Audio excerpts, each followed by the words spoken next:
Senhor, obrigado por esse momento. Nós oramos e consagramos ao Senhor as nossas ofertas, nossos dízimos, nossa vida. Eu oro pelos trabalhos, pelos negócios, por essa área da nossa vida, que possamos ser cuidados pelo Senhor. Nos ajuda, nos dá força para trabalhar, para prosperar segundo a Tua palavra, a Tua verdade. Prospera nosso caminho. Eu oro por aqueles que precisam de uma provisão, de um suprimento, Pai, de um socorro nessa área, que o Senhor traga provisão, que o Senhor haja de maneira sobrenatural sobre a vida dos Teus filhos.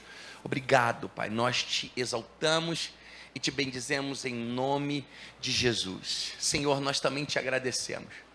Amanhã essa cidade faz 34 anos e nós queremos colocar Guapimirim em oração nesse momento. Senhor, nós declaramos que Guapimirim é uma cidade bendita, bem-aventurada, Pai. Guapimirim é um lugar, um manancial de águas tranquilas, Pai. Declaramos a bênção, a prosperidade, o desenvolvimento, a paz do Senhor. Declaramos a Tua graça, o Teu favor correndo pelas ruas, pelos cantos mais longínquos e mais escondidos dessa cidade, que sejam alcançados pela Tua misericórdia, pelo Teu favor. Oramos por essa população, por esse povo, do maior até o menor. As crianças, os jovens, os casais, as famílias, os profissionais, Pai. Aqueles que trabalham no comércio, nas empresas, motoristas de ônibus, enfermeiros, professores, Pai, merendeiros de escola, motoristas, lixeiros, Pai, pessoas que fazem essa cidade andar, pessoas que estão continuamente, Pai. Deus abençoa Guapimirim com toda a sorte de bênção. Estamos governantes, estamos prefeitos, vereadores, todo mundo está, os que trabalham, os professores, Pai, trabalham em escolas, trabalham em prefeituras, trabalham em tantas coisas. Deus, toma essa população. Nós abençoamos, toma as igrejas dessa cidade, toma os pastores, as famílias dos homens e mulheres de Deus dessa cidade, os ministérios, Pai, toma aqueles que estão longe do Senhor, que esteja começando uma temporada, uma colheita sobrenatural sobre essa cidade, como nunca antes. Nós oramos para a bênção do Senhor sobre Guapimirim, te agradecemos por essa cidade, em nome de Jesus, amém, aleluia, glória a Deus. Boa noite. Eu tenho uma palavra de Deus para você, e o tema da mensagem de hoje é o caminho da cura. Podemos estar precisando de cura muitas vezes. Às vezes a nossa mente precisa ser curada. Às vezes pensamentos começam a nascer, parece que os pensamentos não são bons. Às vezes as nossas emoções precisam de cura. Às vezes estamos feridos, sangrando emocionalmente, alma ferida, e às vezes podemos precisar de cura no nosso corpo, às vezes podemos precisar de cura na nossa língua, nas nossas palavras, nos nossos olhos, nos nossos ouvidos. E eu tenho uma palavra de Deus, eu quero ler um texto que está no Evangelho de Marcos, capítulo 2, vamos ler do versículo 1 até o versículo 12, é uma história bíblica conhecidíssima, especial, e nós vamos tirar muitos ensinamentos dessa história em nome de Jesus. Marcos 2, do versículo 1 até o versículo 12, vai dizer assim: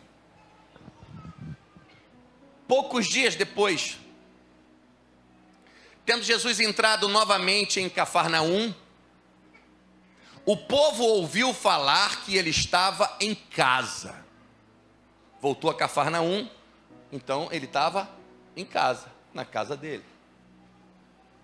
Então muita gente se reuniu ali, de forma que não havia lugar, nem junto à porta. E ele lhes pregava a palavra. A casa ficou lotada, não tinha lugar para entrar. Vieram alguns homens, trazendo-lhe um paralítico carregado por 4 deles. 4 homens carregando um paralítico. Não podendo levá-lo até Jesus por causa da multidão, tentaram entrar pela frente, tentaram entrar pelos fundos, tentaram entrar pela janela, tentaram pelo lado, não tinha lugar.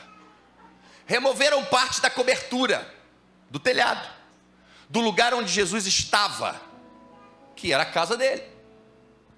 E pela abertura do teto baixaram a maca em que estava deitado o paralítico. Abriram um buraco no teto e desceram o homem na frente de Jesus para ele ser curado.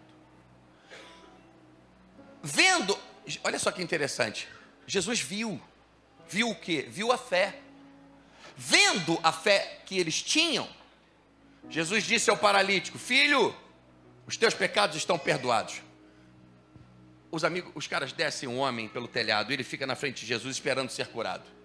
E Jesus, em vez de curá-lo de uma vez, fala: os teus pecados estão perdoados.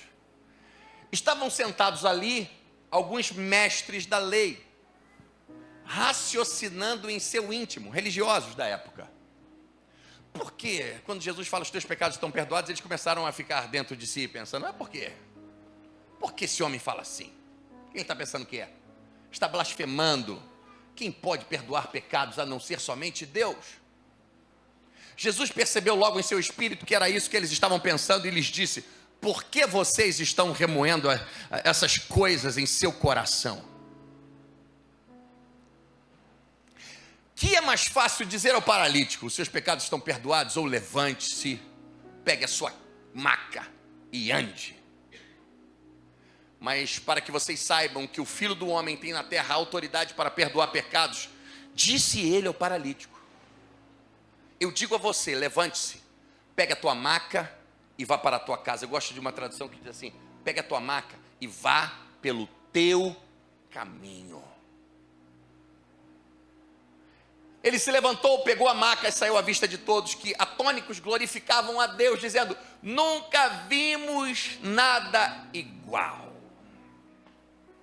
Esse texto traz muitos ensinamentos para nós. Jesus volta de uma de suas... O texto começa dizendo que Jesus, após ter voltado para Cafarnaum, porque ele volta de uma de suas viagens. Quando você vai estudar, você vai entender, vai perceber que Cafarnaum começou a se tornar a base ministerial de Jesus. Jesus faz de Cafarnaum uma base ministerial.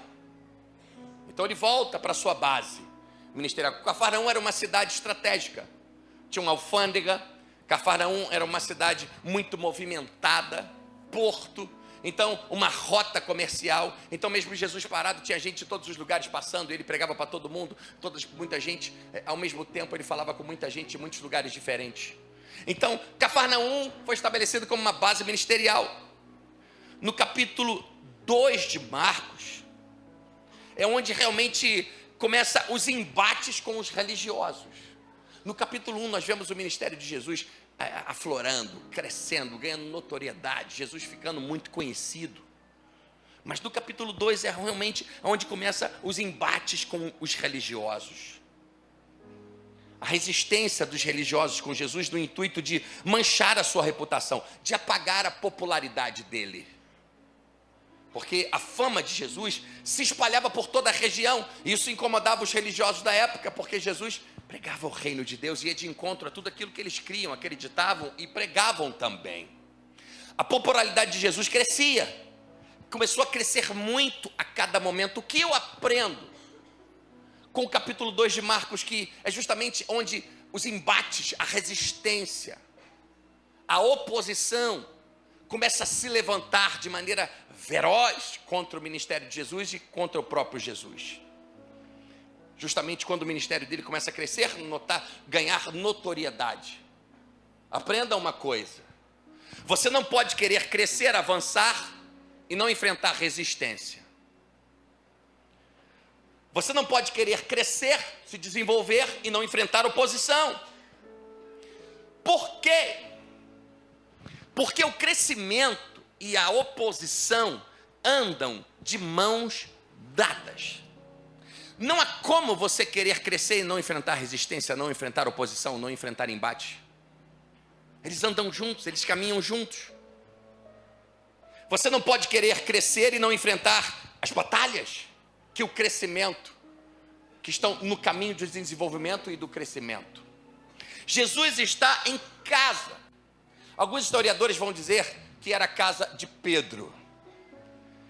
A casa de Pedro é um lugar em Cafarnaum, uma cidade que tem muitas ruínas, e está lá a casa de Pedro. Então, quando nós tivermos uma caravana de Israel para cá, eu vou te levar lá onde que é a casa de Pedro. Os ligados receberam. Os que estão ligados, te levar lá em Cafarnaum.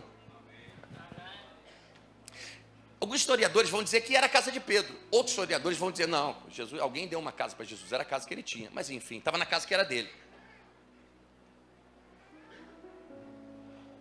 Todos veem onde ele está. A notícia volta, Jesus voltou, ele estava numa viagem missionária, estava pregando em Samaria, na Judéia, estava em algum lugar, voltou para casa. Quando todos sabem que Jesus tem casa, cercam a casa, todo mundo com sede, as pessoas vêm ouvi-lo, vêm ouvir a sua palavra, vêm ouvir a sua voz, vêm ser alimentado pelas verdades do reino de Deus, cercam a casa fica cheia por dentro, a casa fica cheia por fora. E numa reunião como essa, onde todos vêm ouvir a voz de Jesus, muitos grupos diferentes de pessoas estão reunidos em um lugar só. Que é uma reunião como essa, como que temos aqui. Cercam a casa de Jesus, a frente está cheia, os fundos estão cheios, tem gente na janela, não tem onde entrar. E tem muitas pessoas de grupos diferentes. Naquele dia tinha, numa reunião como essa também tem. E o primeiro grupo de pessoas do que estavam atrás do ensino. Pessoas que estavam ali querendo ouvir a palavra, querendo ouvir Jesus, querendo um alimento espiritual, querendo mais para a sua alma, querendo mais para o seu espírito, querendo conhecimento, querendo mais de Deus, mais do reino de Deus, em busca de algo a mais que eles precisavam. Eles estavam ali para ouvir Jesus e se alimentarem dele. O segundo grupo é aquele que levou pessoas, é aquele grupo que também leva outras pessoas com ele. Leva pessoas necessitadas para serem curadas, leva pessoas que precisam ouvir de Deus, leva pessoas para serem tocadas, leva pessoas que querem e que precisam, que têm um desejo ardente. São pessoas que têm um desejo ardente de levar aos outros aquilo de bom que chegou até ele. São pessoas que não se contentam com o bem somente para si. Elas convidam os outros e falam que você precisa conhecer, você precisa ir lá, você precisa ver Jesus, você precisa ver Ele falando, você precisa receber desse amor que Ele tem, você precisa conhecê-lo. A coisa boa que eles encontraram, eles querem partilhar, como aqueles amigos que levam aquele paralítico, talvez quantos quilômetros eles andaram para levar até lá, para Jesus curá-lo. Eles levam aquele homem necessitado para aquela reunião. Então tem um grupo de pessoas que não pensam somente em si, é gente que quer melhorar não somente a sua vida. Pessoas que trazem outras pessoas para ouvir Jesus, são pessoas que não querem somente melhorar a sua vida, eles querem o melhor para si, mas eles também querem o melhor para o outro. Eu quero que meu irmão, eu quero que meu vizinho, eu quero que meu amigo, eu quero que ele tenha o que eu tenho, eu quero que ele receba o que eu estou recebendo, eu quero que ele conheça esse amor. E tem um terceiro grupo, que são aqueles que são trazidos, são aqueles que no trabalho que falam, eu vou te levar lá. Ó, vai ser batismo, dia tal, hein? Não esquece não. Ó, vamos lá, vai ser especial. São pessoas que foram convidadas, foram buscadas, foram intimadas. Gente que de repente se rende. Gente que vem querendo, gente que vem que não está querendo. Gente que veio porque alguém convidou, gente que veio porque queria vir. Aceitou o convite. Não queria vir, mas está aqui. Não queria vir, mas veio. Não era para vir, mas veio, ia para outro lugar, as coisas deram errado e acabou vindo para cá. E às vezes o próprio Deus traz. Gente que veio, não sabe nem por que veio. E tem um quarto grupo que são aqueles que ouvem. Não foram convidados. Não convidaram ninguém. Eles vêm, trazem tudo. Trazem a boca, trazem os olhos, trazem os ouvidos, só não trazem o coração. São pessoas que muitas vezes estavam lá na casa de Jesus, naquela reunião, mas estavam lá para achar um defeitinho de Jesus, estavam lá para ver um problema. Uma hora ele vai falar uma besteira. Uma hora ele vai... Eles vêm a fim de julgar, de criticar. Quando Jesus perdoa os pecados, fala, ela sabia, tá vendo? Quem é ele para perdoar pecados? Gente que entra, que sai, que julga, que critica, que procura sempre um erro para apontar. E o quinto grupo? O quinto grupo é o povo do glória a Deus. É aquele que qualquer coisa... Glória! É o povo feliz. É o povo alegre. É aquele que não sabe nem quem morreu. Eu vou chorar. É aquele que vem para celebrar. Aquele que... Pô, tu viu aquilo que aconteceu? Você viu? Lá caiu, não sei o quê. Eu não vi nada. Estava tão bom. Aquele do aleluia, aquele que está feliz, ele quer ver, ele está celebrando, está festejando. Gente alegre. E o fato é que Jesus, com muita sabedoria, sabe lidar com cada um de nós, com cada um deles. Lá naquela reunião, ele soube lidar com cada um. De maneira diferente, ele sabe nos tratar, ele conhece cada um como somos, ele conhece o nosso coração. Aprendemos algumas coisas com essas lições e com esses 4 homens e esse paralítico. Os 4 homens fazem algo que eles ficam expostos, os expõem. O que eles fazem não está gerando benefício para eles. Eles decidem trazer o paralítico para ser curado por Jesus. Então, eles começam a carregar aquele homem, talvez pela rua, carregando uma maca, talvez tantos quilômetros, eu não sei. Mas os 4 estão dispostos a parar um pouco da sua história para mudar a história do outro. Eles decidem carregar um paralítico para ser curado por Jesus. Eles não estão paralíticos. Eles param a vida deles para colocar a vida de alguém em movimento. Eles se expõem para carregar um paralítico, para chegar numa reunião, para tentar entrar, para tentar fazer. Os 4 estão, e eles estão em acordo, em uma visão para fazer o bem. Eita, esses caras são especiais. Eles se unem para fazer uma coisa boa. Eu aprendo com esses caras que eles são do tipo de pessoas que, se é para fazer o bem, se é para fazer alguma coisa boa, vamos até o fim. Esses caras dão uma aula de bondade. Precisamos ser esse tipo de pessoa. É para fazer algo até o fim. Até o fim. Vamos até o fim. Eles são pessoas que se comprometem com os propósitos. Mateus, se eu entonar a voz, você entona o teclado. Se eu gritar, você grita com o teclado. Eu estou vendo 2 dormindo. Tá bom? Eles são pessoas que se comprometem com propósitos. São pessoas que não param na metade. Se comprometeram a fazer algo especial. E falam, agora nós vamos até o fim. Nós precisamos ser do tipo de gente que, quando se compromete com algo, meu irmão, agora eu vou até o fim. São pessoas que se comprometem com propósito. São pessoas que não param na metade. São pessoas que sabem o que eles podem, sabe que eles podem fazer o bem. Nós podemos estar dispostos a fazer muitas coisas por nosso milagre. Aqueles homens estavam dispostos a fazer algo pelo milagre do outro. Isso é agradável a Deus. Eles não estavam dispostos somente a fazer algo para o seu próprio bem, para o seu próprio milagre. Eles estão fazendo algo para o milagre do outro. E eu fiquei pensando e meditando e falei, o paralítico não podia fazer muita coisa. Então, eu fiquei pensando, ou esse cara foi uma pessoa boa, ajudou muita gente, uma boa pessoa, tinha uma história com aqueles homens. Eu não sei se ali tinha um irmão, se tinha um primo, se tinha amigo de infância, não sei que os homens eram dele, a Bíblia não diz. Então não sei se ele tinha uma história com aqueles caras, tinha uma dívida de generosidade dos caras com ele. Se os caras estavam retribuindo, se os homens estavam retribuindo com seus corações misericordiosos, ou se simplesmente eles estavam ajudando por ajudar, porque queriam fazer o bem. Uma lição que eu tiro daqui: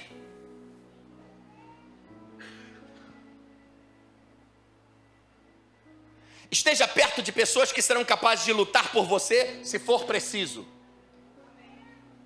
Se cerque de pessoas que vão ser capazes de lutar por você, se for preciso. Que vão carregar você, se for preciso. Pessoas que irão te levantar, te levar para mais perto de Deus. Aqueles caras estão carregando aquele homem no colo. Estão carregando aquele homem na cama para levar eles para perto de Jesus. Esteja perto de pessoas que vão te levar para perto de Jesus. Que vão te levar para perto da graça, para perto do amor de Deus, para perto da presença de Deus. Se cerque de pessoas que vão estar realmente ao seu lado quando você realmente precisar. Eu me lembro uma vez, eu devia ter 17 anos, minha mãe, eu peguei o carro, uma Paraty da minha mãe, ela deixou eu sair com a Paraty. Tinha 8 dentro do carro. Eu estava descendo uma estrada que se chamava uma estrada de Pendotiba para Niterói, Garganta. O nome da estrada é Garganta, porque ela parece uma garganta. Um farol bateu na curva, eu não vi mais nada, o carro foi direto, eu quase caí pelo despenhadeiro, bati com o carro, caiu na rua, aí troca pneu, o carro, fui andando para casa, blá, blá, blá. Tinha 8 dentro do carro. Quantos foram embora comigo no carro? Com o carro batido? Chuta aí. 1. Espalhou todo mundo. Espalhou a brasa. Foram andando embora para casa. Vou pegar um. Fiquei lá, sozinho. John Maxwell fala de uma lei de liderança que é a lei do círculo íntimo.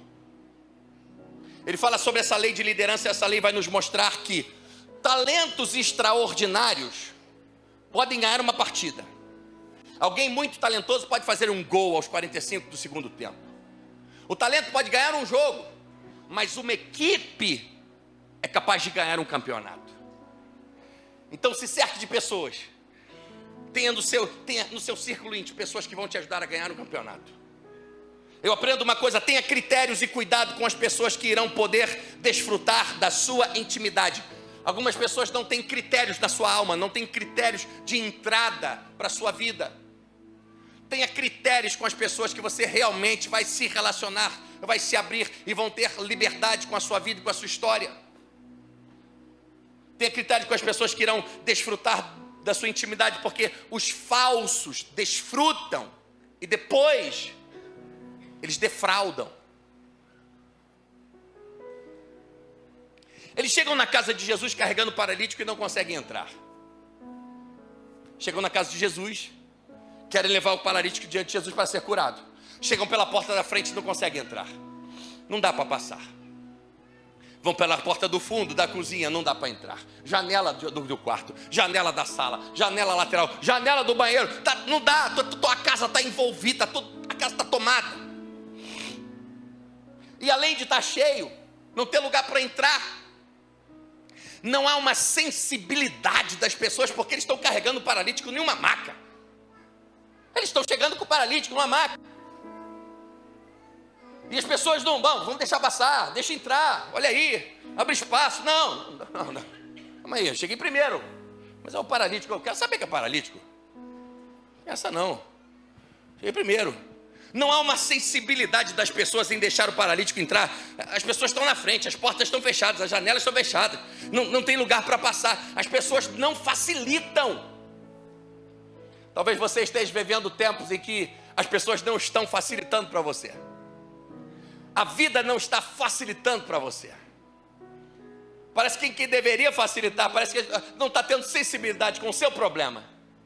As coisas que você está vivendo, as pessoas não estão tendo sensibilidade. Os 4, eu aprendo com esses caras que eles dão aula. Os 4 não desanimam nem pela falta de espaço, não tem como entrar, não tem espaço. E as pessoas não estão sensíveis, não há uma sensibilidade, as pessoas não são solistas. Então eles não desanimam porque não tem espaço, eles também não desanimam porque as pessoas não estão dando trela e não estão sendo gentis, não estão tratando eles como eles acham que deveriam tratar, as pessoas não estão sendo sensíveis, as pessoas não estão sendo solistas. Isso não desanima eles. Nem pela falta de espaço, nem pela insensibilidade das pessoas. Preste atenção. Se você começa a andar com alguém desanimado, você desanima também. Se você começa a andar com alguém animado, você começa a ficar animado. Começa a andar com alguém que fica xingando palavrão, daqui a pouco está xingando palavrão também. Começa a andar com um nego que fica vendo pornografia, tu vai ficar vendo também. Começa a andar com outras pessoas que daqui a pouco tu está te tornando também. Não estou dizendo que você não possa conhecer, não possa se relacionar, não possa... Mas começa a andar junto, daqui a pouco. O fato é que as coisas emocionais, elas são capazes de pegar. Pega em você, o ânimo pega, contagia. Fica andando perto de alguém triste. Daqui a pouco tu tá triste também. Tá triste porque, cara, não sei, cara. Sei lá, tanta tristeza que eu fiquei ouvindo. Eles não permitem que a insensibilidade dos outros contagie a alma deles. Eles não são contagiados emocionalmente. O ânimo deles não se vai, não se esvai. Eles continuam ali, firmes, animados, focados, determinados. Porque o poder da convicção vai te manter forte, firme, sem perder a fé e o ânimo, mesmo quando os impedimentos aparecem. Talvez você esteja vivendo tempos onde muitos impedimentos, talvez você tenha tentado, não tem dado espaço, as pessoas não estão facilitando para você, a vida não está facilitando para você, as portas não estão se abrindo para você, as janelas não estão se abrindo para você, você está tentando em todos os lugares, as coisas não estão acontecendo, parece que está um momento muito difícil. Eles estavam assim, mas eles não desanimaram, eles não se deixaram desanimar, não se deixaram contaminar, não perderam o ímpeto, porque eles estavam, existe um poder da convicção. Pessoas convictas do que querem e do que são, se tornam imparáveis, porque a convicção vai te manter forte e firme, para você não perder o ânimo, mesmo quando os impedimentos aparecerem. Você vai precisar de um coração reto, para viver os propósitos de Deus. Falamos de um coração reto, e às vezes algumas pessoas podem entender que um coração reto é um coração puro, é um coração íntegro. Hoje em dia parece que falar que alguém é honesto é um elogio. Cara, fulano é honesto, cara. Calma aí. Honestidade não é elogio, honestidade é o princípio básico de um cidadão. Honestidade são características que devemos carregar. Então, um coração reto não é só um coração íntegro.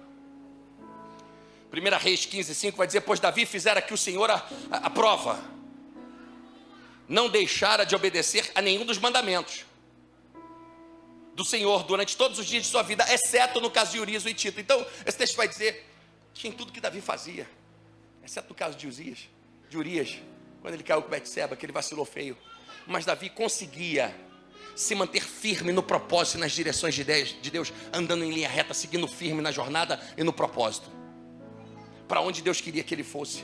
Um coração reto não é um coração mole. Coração reto não é um coração que desiste com facilidade. Esses caras a gente aprende com eles.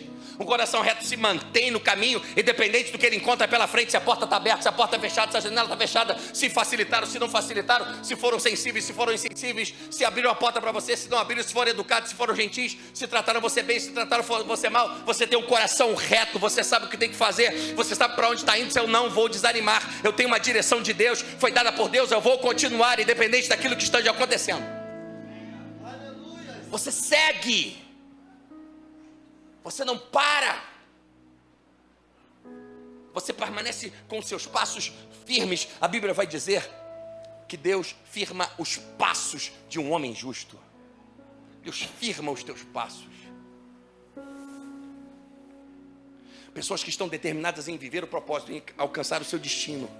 Vamos precisar de um coração reto para continuar seguindo, ouvindo, discernindo, caminhando debaixo das orientações de Deus, independente do que esteja acontecendo ao seu redor. A fé tem a capacidade de te manter determinado a encontrar o caminho que ainda pode não estar tão claro. Talvez você esteja aqui e o caminho para a sua jornada, o seu destino, o seu futuro não esteja tão claro. Talvez as coisas estejam nebulosas, nubladas pela frente, quando você enxerga, quando você olha o horizonte, quando você olha para o seu amanhã. Mas a fé tem a capacidade de te manter determinado a encontrar o caminho, ainda que ele não esteja claro. Eles tentaram pela porta da frente, eles tentaram pela porta de trás, o caminho não estava se abrindo, mas eles continuaram em fé, determinados a encontrar. Não, nós vamos achar esse lugar. A fé vai te colocar no caminho que pode, a fé vai te colocar num caminho que pode não ser o caminho comum, pode não ser o caminho mais fácil, mas a fé vai te colocar numa estrada que é a rota direta para o milagre e para o sobrenatural. Nem sempre a fé, ou quase nunca a fé, vai te jogar pelo caminho mais fácil, normal e comum. Ela pode te jogar e te levar a caminhos que você não imaginava que teria que tomar. Não há caminho pela rota comum, eles não conseguem entrar. As portas, as janelas, as entradas estão obstruídas e as pessoas não deixam passar. De repente eles enxergam a possibilidade no telhado, no teto. A possibilidade, eles enxergam a possibilidade onde outras pessoas jamais pensariam. Outras pessoas falam: você está louco, no telhado, não tem nem abertura no telhado. A fé pode te levar a enxergar portas aonde os outros não são capazes de ver.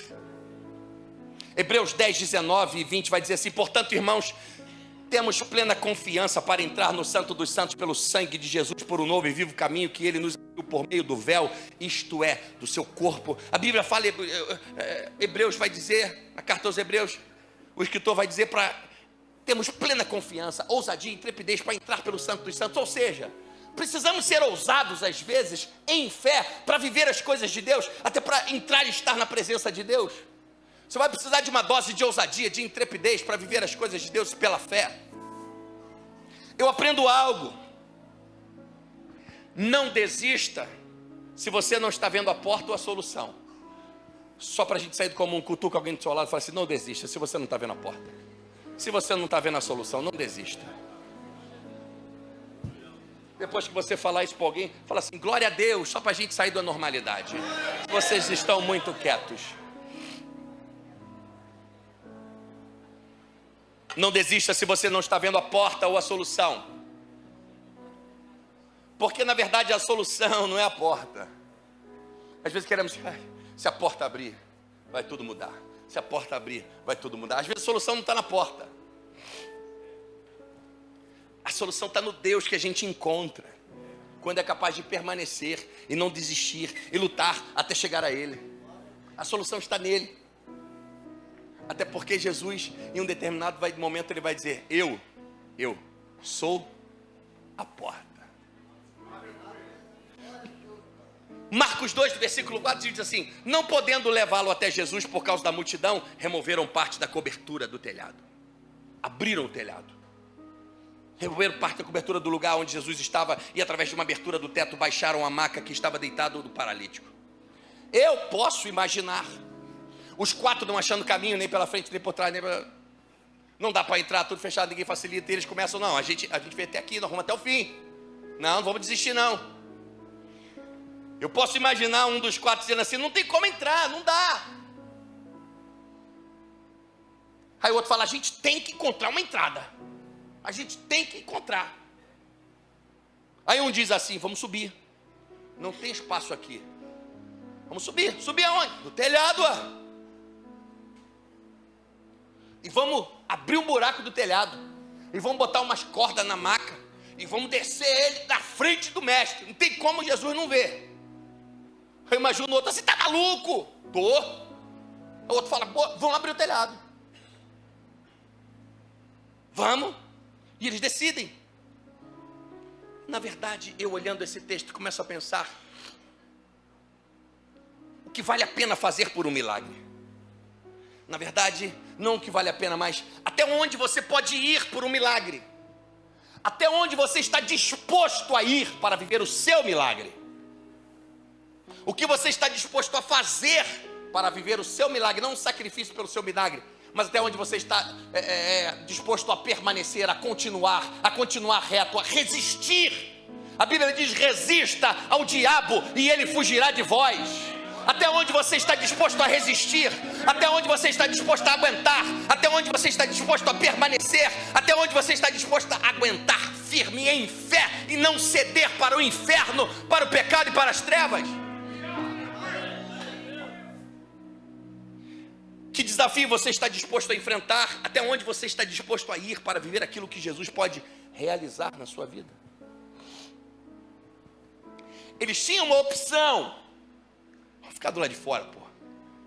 Pode cair, todo mundo sair, a gente tenta entrar. Se ele deixar a gente entrar. Mas se ele estiver cansado, se ele não atender mais ninguém, vamos ficar na porta. Ele vai sair, ele vai passar aqui. Vamos ficar do lado de fora, vamos esperar. Jesus talvez atenda a gente. Mas eles também podiam falar uma coisa que algumas pessoas falam: a gente tentou aqui, a gente tentou por lá, tentou pela frente, a gente tentou isso, ninguém cedeu, tentamos pela janela. Cara, você está tentando há tanto tempo, na verdade, olha só, isso não é da vontade de Deus. Não é da vontade de Deus. Porque se fosse da vontade de Deus, as pessoas tinham aberto a porta. Se fosse da vontade de Deus, a gente já estava lá dentro. Não é da vontade de Deus. Não é da vontade de Deus entrar. Se fosse da vontade de Deus, encontrar as portas fechadas, não haver caminho, não haver facilidade para entrarem, só dificuldade, poderia ter feito eles terem aquele pensamento óbvio religioso. pensamento óbvio religioso, isso não é da vontade de Deus. Tem muita gente não vivendo as promessas de Deus, dizendo que, botando a culpa em Deus, dizendo, não teve força para continuar, para permanecer, e fala, não foi da vontade de Deus, porque é mais fácil desistir do que resistir e continuar. E muitas vezes a resposta da teologia da preguiça, tem muita gente que não quer encarar 37 dias de jejum até o final do ano. A resposta da teologia da preguiça pode ser, não é da vontade de Deus. A resposta da teologia da acomodação, da teologia do descomprometimento. Tem muita gente que não é descomprometida. Tem muita gente que é descomprometida. Ai, meu Deus do céu, eu vou sem freio, hein? Vou ficar à vontade, amém? Vocês vão voltar, seu... Algumas pessoas estão tão descomprometidas. Elas não têm compromisso com a igreja. Elas são crentes, mas não têm compromisso com a igreja, não têm compromisso com o reino. Não tem compromisso com... Você não tem compromisso com a igreja, com a sua igreja, com o ministério. Você vai ter compromisso com Deus? Elas não têm compromisso nem consigo mesma. Não são comprometidas com a sua própria história. Então é a resposta da teologia do descomprometimento. Meu querido, você quer viver as promessas de Deus? Comprometimento é básico para isso. A teologia do raso, a teologia do óbvio, a teologia do natural, a teologia do comum pode ter essa resposta. Mas não é da vontade. Se fosse da vontade de Deus, cara, tinha acontecido, pô. Você vê, eu estou tentando. Não acontece. Eles encontram dificuldades, não há como entrar, não há como passar. Eles tomam uma decisão. Eles não contam para os outros o que eles vão fazer. Na verdade, eu não sei se eles contaram nem para o paralítico. Acho que o paralítico, se falasse para ele, saia andando antes. Falar, cara, é o seguinte, nós vamos abrir o telhado, vamos te deixar... Não. Eles não contam, eles não saem abrindo o bocão. Tem um livro da Joyce Meyer muito bom, Eu e a Minha Boca Grande. Tem gente que tem bocão, não aguenta. Eles não contam o que vão fazer, eles decidem entre eles, estão focados, estão determinados. É entre eles ali. Vamos abrir, vamos subir. Não tem porta, não vamos parar não. Nós estamos focados, nós estamos determinados. Nós estamos comprometidos aí até o fim. Pega a tua mão direita, pelo amor de Deus, e fala assim, eu quero estar comprometido aí até o fim. Deus tem propósitos para a minha vida e eu vou até o fim. Fale isso. Eu vou até o fim, em nome de Jesus. Eu vou te dar uns conselhos. Não conte seus planos para quem não será capaz de fazer algo, para que seus planos se tornem realidade. E não conte seus planos para quem não precisa e não deve saber o que você vai fazer. Tenha discernimento. Não conte seus planos para quem não pode fazer nada por você. Muitas pessoas às vezes têm muitos problemas. Quando você fica contando seus problemas, os seus próprios problemas, problema da sua família, problema do seu casamento, problema da sua casa, você fica contando para os outros, você fica contando para alguém que não pode fazer nada pelo seu problema, você é um fofoqueiro de si mesmo. Você fofoca sobre a sua própria vida, porque você está contando dos seus segredos, da sua particularidade, de coisas suas, para quem não vai fazer nada por você. Não para quem não vai, quem às vezes não pode, a pessoa até pode querer, mas ela não tem substância para realizar. Não conte seus planos para quem não deve ser capaz de fazer algo por você.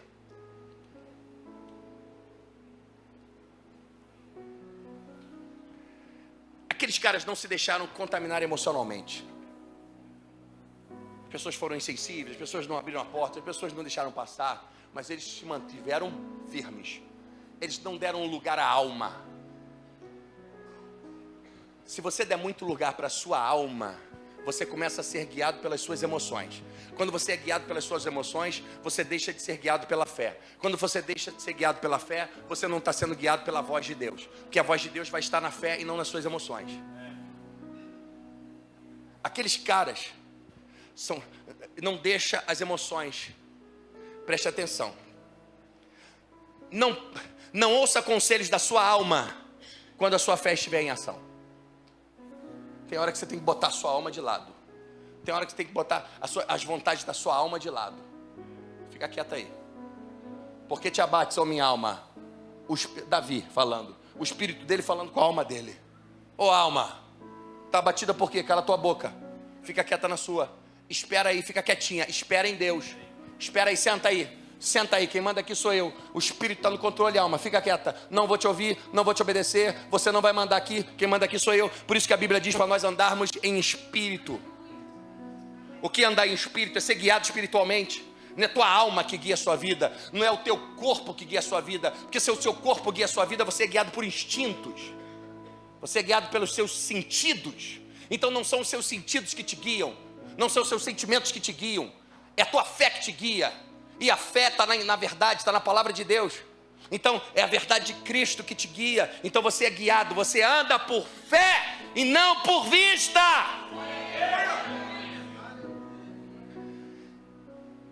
Algumas portas fechadas não significam fim. Só podem significar que não era a sua porta. Algumas portas que se fecham não significam que é o fim. Só pode significar que essa porta não era sua. Na verdade, algumas pessoas incansáveis, são incansáveis. Algumas pessoas imparáveis. Algumas pessoas não se abalam quando não há portas. Não há portas. As portas não se abrem. Na verdade, as portas se acabaram. Não tem mais entrada para eles. Mas eles não se abalam, mesmo quando parece que é o fim. Mas não é o fim. Eles são capazes de abrir portas aonde não tem. Eles são capazes de criar portas. Você precisa deixar de ser aquele crente que só quer entrar pelas portas. A porta vai se abrir, a porta vai se abrir. Você precisa ser aquele tipo de cristão cheio de fé, que ainda que não tenha porta, eu vou achar, eu vou abrir. Deus escondeu uma para mim. Deus guardou uma porta para mim. Eu vou subir no telhado, eu vou encontrar essa porta.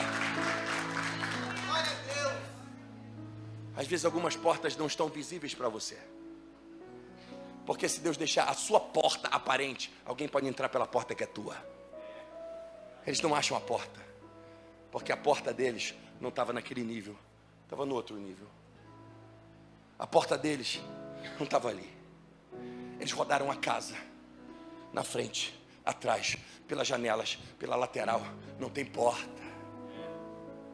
Até que eles encontram uma solução. Se eu for fazer uma aplicação, não somente teológica, mas profética, você vai entender que as portas que eles precisavam entrar, a porta deles não estava naquele nível que eles estavam. A porta que eles iriam entrar estava num nível acima. O que está acontecendo contigo? Tu não está encontrando as portas porque tu está no mesmo nível de fé há muito tempo. Tu está no mesmo nível de espiritualidade há mesmo tempo. Tu é a mesma pessoa há muito tempo. Tu não cresceu o que deveria crescer. Você precisa subir de nível. A tua porta não está nesse nível que você está vivendo. A tua porta está num nível diferente.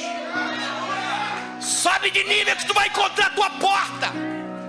Vai para andar de cima que tu vai achar a tua porta. Tu vai achar teu acesso, a tua entrada. A sua porta pode estar guardada no andar de cima. Eles vão para um outro nível e acessam um milagre. Deus não está escondendo essa porta de você. Deus está escondendo essa porta para você. Está guardada para você.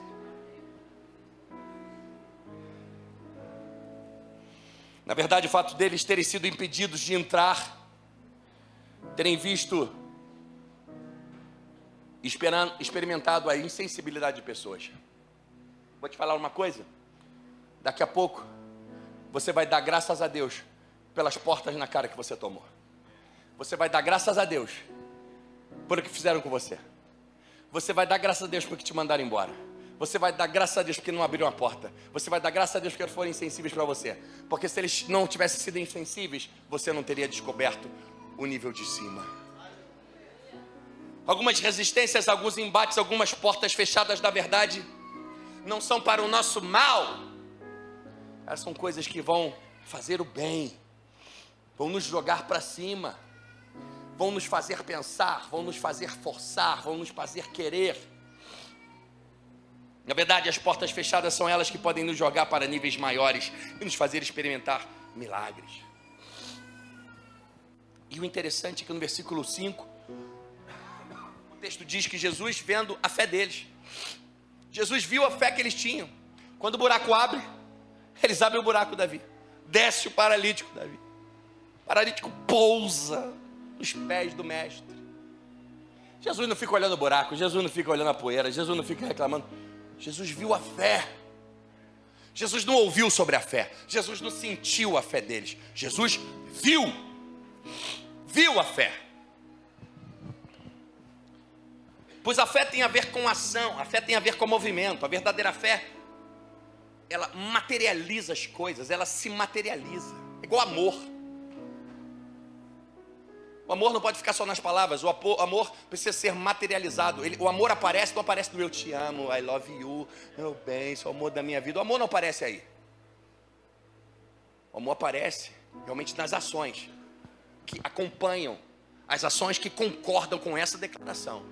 Porque não pode ter uma declaração como essa e as ações serem totalmente diferentes. Então a fé, ela aparece na ação, no movimento, na atitude. Ela gera resultados. Você quer saber se você é uma pessoa de fé? Eu quero saber se eu tenho fé ou não. Como é que está a minha fé? Como é que eu posso observar o meu nível de fé? Olha para o rastro que você está deixando. Olha para a sua vida e veja os resultados. Através dos resultados que a sua vida está dando, você vai olhar se a sua fé está produzindo alguma coisa. Porque a fé de verdade produz. Jesus viu. Jesus não viu o buraco somente sendo aberto. Jesus não viu somente a poeira caindo. Jesus não viu um problema quando o sol começou a entrar. Jesus viu a fé daqueles homens. A fé daqueles homens aparece. Ela aparece como? Aparece na determinação, na ousadia, na coragem, na perseverança, no foco, na resistência, na confiança em Jesus, na convicção. A fé deles aparece na capacidade de assumir responsabilidade. Pessoas de fé não têm medo de assumir responsabilidade. Pessoas de fé assumem responsabilidade. Elas não têm medo, elas confiam em Deus.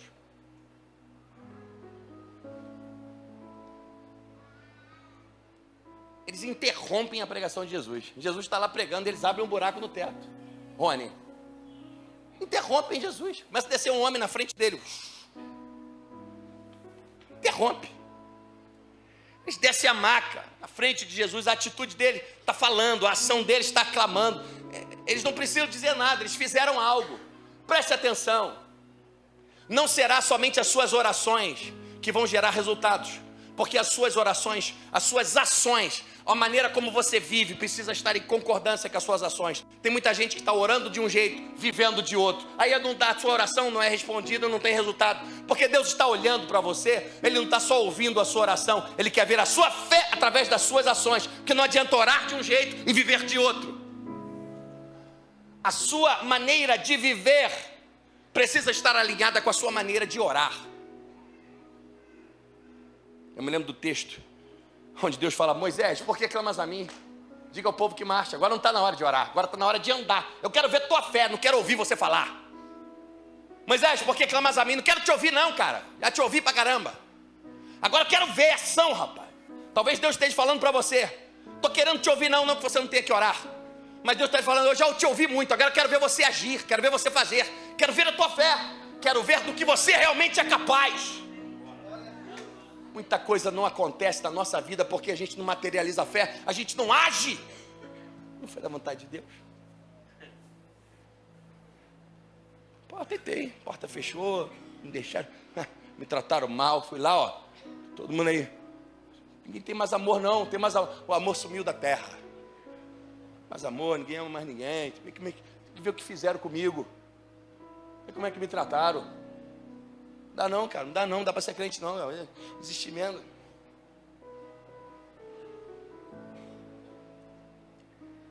Tem horas que Deus não está esperando ouvir algo de nós.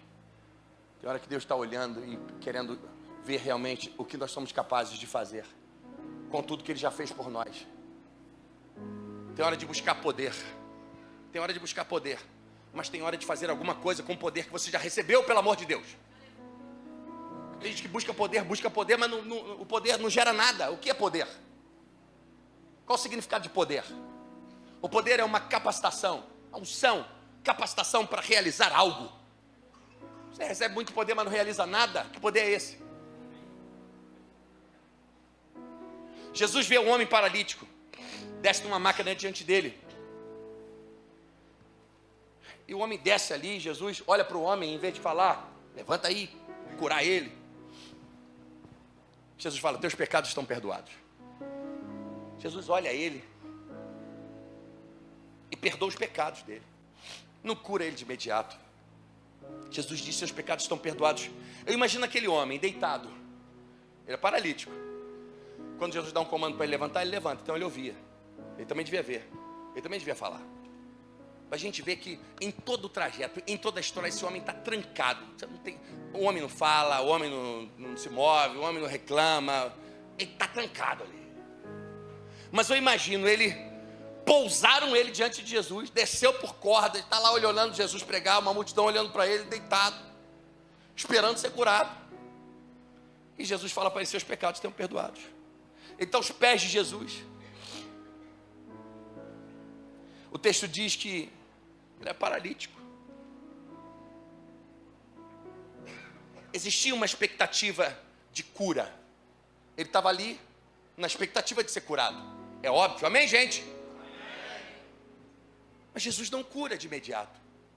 Os teus pecados estão perdoados.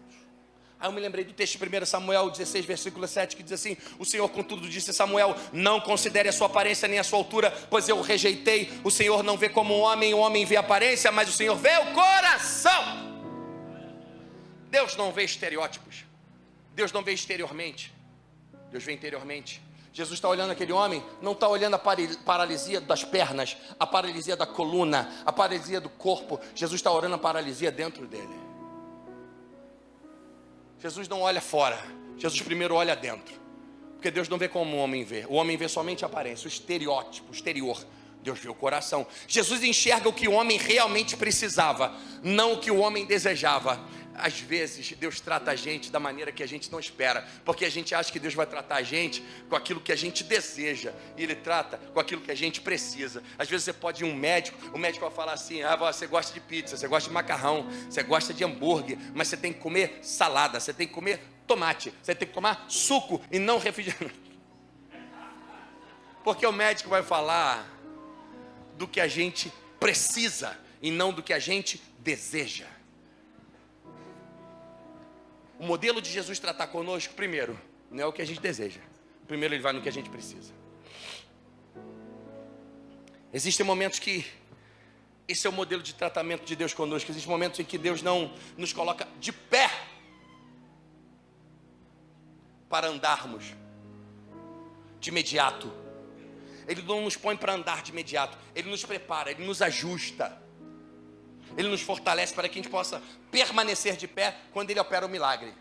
Tem horas que Deus não só abre a porta, Ele nos prepara para ficarmos preparados para sermos capazes de manter a porta aberta quando Ele abrir. Ele nos capacita. Jesus faz duas coisas interessantes aqui ao mesmo tempo. Ele trata com o homem, Ele trata com os religiosos. Salmo 32, versículo 1 vai dizer assim. Já estou chegando no final. O louvor pode vir chegando para cá. Como é feliz aquele que tem suas transgressões perdoadas e os seus pecados apagados. Como é feliz aquele a quem o Senhor não atribui culpa e quem não há hipocrisia. Enquanto escondi meus pecados, o meu corpo definhava de tanto eu gemer. Pois de dia e de noite a tua mão pesava sobre mim, minha força se foi esgotando com o tempo de seca. Pausa. Então reconheci diante de ti o meu pecado e não encobri as minhas culpas. Eu disse, confessarei as minhas transgressões ao Senhor, e tu perdoaste a culpa do meu pecado. As dores da alma são capazes de paralisar uma pessoa. Almas feridas, almas cansadas. Jesus trata o homem por dentro primeiro. Teus pecados estão perdoados. Jesus começa a lavar o interior dele. Jesus começa a curar aquela paralisia interna. Porque não adiantaria Jesus colocar aquele homem andando, mas ele continuar com a vida parada. Porque nós podemos ter pessoas hoje andando por aí, vivendo por aí, bonitas, maquiadas, bem vestidas, estão andando, mas a vida parada. Jesus não queria colocar aquele homem andando e continuar com a vida parada. Jesus começa a destravar o interior daquele homem. Até porque é comprovado cientificamente que a culpa é capaz de corroer a gente por dentro. Culpa do que eu fiz, o que eu deveria ter feito que eu não fiz, aquilo que eu não fiz, o erro que eu cometi por fazer, cometi por falar, cometi por não falar, cometi por ir, me culpo que não ir, porque tem gente que se culpa e se mata e vai morrendo por dentro pelos seus erros, pelas suas transgressões, as mágoas e a falta de perdão. Fica de pé comigo. A falta de ser perdoado muitas vezes, às vezes não se trata somente de você perdoar alguém, às vezes se trata de você se perdoar, às vezes se trata de você jogar fora. O pecado é capaz de gerar no interior de uma pessoa sentimentos de culpa, tristeza profunda, desinteresse pela vida, desânimo que afeta tanto a saúde emocional quanto a saúde física. Jesus não quer simplesmente fazer um milagre na sua vida, Ele quer fazer de você um milagre vivo andando nessa terra. Com esse texto nós aprendemos algumas coisas. E hoje pode ser um dia para se perdoar. Hoje pode ser um dia para receber perdão. Hoje pode ser um dia para deixar a culpa embora de você. Hoje pode ser um dia de ser lavado por dentro, receber o amor de Deus através de Jesus Cristo, lavando a sua alma, libertando seu coração das tristezas, das angústias, das amarras, da culpa de ter feito, de não ter feito. Jesus enfrenta a oposição com aqueles homens, e aqueles homens falam: quem é você para perdoar pecados? Jesus fala: o que é mais fácil falar? Fazer? Os pecados são perdoados? Ou falar para ele: levanta e anda? Mas para que vocês saibam, Jesus trata com os religiosos, para que vocês saibam que o Filho do Homem tem poder na terra para perdoar pecados. Eu vou dizer para ele: levanta e ama, toma a tua cama e vai pelo teu caminho. E Jesus atesta a sua autoridade diante de todos aqueles homens. Jesus diz para o homem: seus pecados estão perdoados. E depois fala: levanta e ama, anda e vai pelo teu caminho. Jesus dá um comando para aquele homem: levanta. Aquele homem obedece. Jesus está dizendo: levanta, toma o teu leito, vai pelo teu caminho. Aquele homem age em obediência. Aquele homem saiu andando pela mesma porta que estava fechada quando ele quis entrar. Jesus tira aquele homem de uma paralisia. Para aquele homem se levantar, escute o que eu vou te dizer. Para aquele homem se levantar, foi preciso coragem, foi preciso fé. Enxerguem, venha comigo dentro da história. Aquele homem desceu numa maca, pelo um buraco no telhado, e caiu diante de Jesus. Jesus está pregando dentro de uma casa. A casa está cheia por dentro, a casa está cheia por fora. Aquele homem está deitado. Jesus já falou para ele: seus pecados estão perdoados. Os religiosos estão discutindo com Jesus: quem é você para perdoar pecado? E Jesus fala: quem sou eu para perdoar pecado? O que vocês acham que é melhor falar? Então, pecados são perdoados, ou falar levanta e anda? Jesus está em um embate com os religiosos. Então os religiosos estão em embate, tem um clima de confusão, tem um clima ruim. E aquele homem está o quê? Deitado ali no chão, esperando ser curado. Aí tem gente olhando para ele que está pensando assim: vai levantar não. Outros estão assim: ai, levanta, Jesus cura ele. Outros estão olhando assim: não merece não. Olha lá, rasgaram o telhado de Jesus, fizeram um buraco na casa de Jesus. Tem que levantar lá, tem que ficar aí mesmo. Aquele lá tem que cair lá de cima ainda. Tem gente torcendo a favor, tem gente torcendo contra. Está todo mundo olhando, tem expectativa. É bala voando para todo lado. O clima dentro daquela casa não está fácil não. E aquele homem está deitado diante daquele cenário. Gente olhando, torcendo para levantar, torcendo para não levantar. Os outros discutindo, querendo contestar Jesus.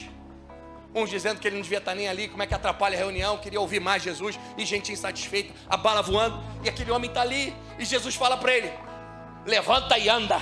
Levanta, toma o teu leito e vai pelo teu caminho. Ele tem que ouvir aquilo no meio daquela confusão toda. Ele tem que ter muita coragem para levantar, para viver o propósito de Deus. Preste atenção. Você vai precisar de coragem para viver os propósitos de Deus. Hoje Deus pode estar dizendo para você: levanta, sai dessa inércia. Não importa se o clima está confuso, Não importa se tem bala voando na sua vida, não importa se tem gente olhando, torcendo contra, se tem gente olhando, torcendo a favor, se tem gente falando que é isso, se tem gente falando que é aquilo, você está no meio de uma confusão, não importa, Jesus está dizendo: levanta! As pessoas estão te observando, as pessoas estão te observando sim, tem gente torcendo contra você sim, tem gente torcendo a favor de você sim, mas Deus está dizendo: levanta.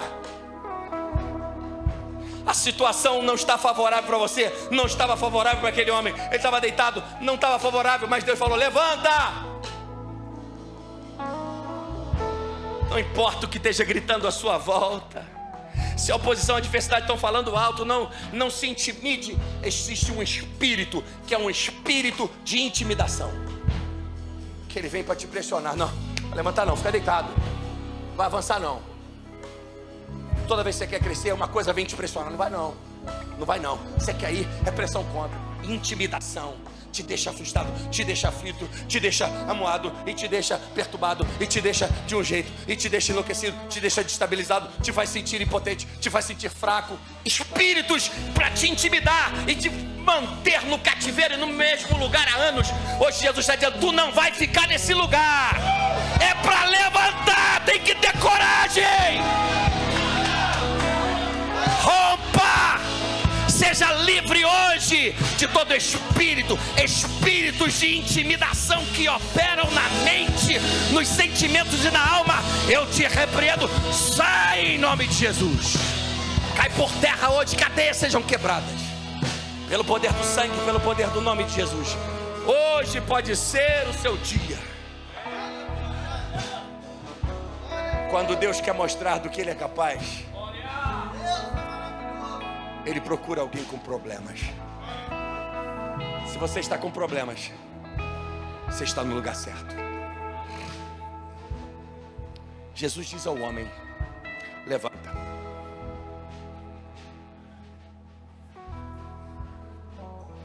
Levanta. Toma teu leito. É teu, toma teu leito. Vai pelo teu caminho.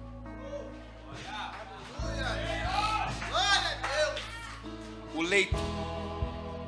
leito representava um tempo de dor, tempo de frustração, tempo de paralisia, tempo de fraqueza, tempo de angústia, tempo de humilhação. Representava tudo isso. Era uma parte da história desse homem que não era boa, mas sabe de uma coisa? Era a história dele. Jesus estava dizendo para ele: eu sei que esse tempo que você viveu foi triste. Eu sei que esse leito representa tristeza, dor, desânimo, fraqueza. Eu sei que esse leito representa tempos difíceis. Eu sei que esse leito representa tempos de dor. Mas é o seguinte, meu filhão, fez parte da sua vida. O seu passado pode ter sido um passado difícil. Você pode ter sofrido, você pode ter sido massacrado, você pode ter sido humilhado, pode ter períodos ruins que você não gosta nem de lembrar, mas sinto muito te dizer, eles fazem parte da sua vida. Eles não serão apagados. Eles não terão domínio mais sobre você, mas eles não serão apagados da sua história. Então Jesus está dizendo para esse rapaz: levanta a tua cabeça, eu já te botei de pé. Não fique lamentando pelo passado que você teve, não. Tem orgulho que você encontrou comigo e agora você está de pé. Esse passado é difícil, é de dor, é de sofrimento, é triste, é ruim, traz lembranças ruins, mas é o teu passado. Faz uma coisa, pega esse leito, bota nas tuas costas, simbolizando que o passado não tem mais domínio sobre você. Você tem domínio sobre ele. É o teu passado, é a tua história. Mas agora, bota ele nas costas, bota o passado nas costas, para trás, toma o teu leito, vai pelo teu caminho. Tem um caminho à frente, tem uma história à frente. Mesmo quando você estava num período de dor e tristeza e decepção e frustração, Deus sempre teve um caminho para você. Jesus está dizendo para você: o teu caminho, tem um caminho que é teu, tem uma história que é tua. Deus preparou algo que é para você, é para você, é para você.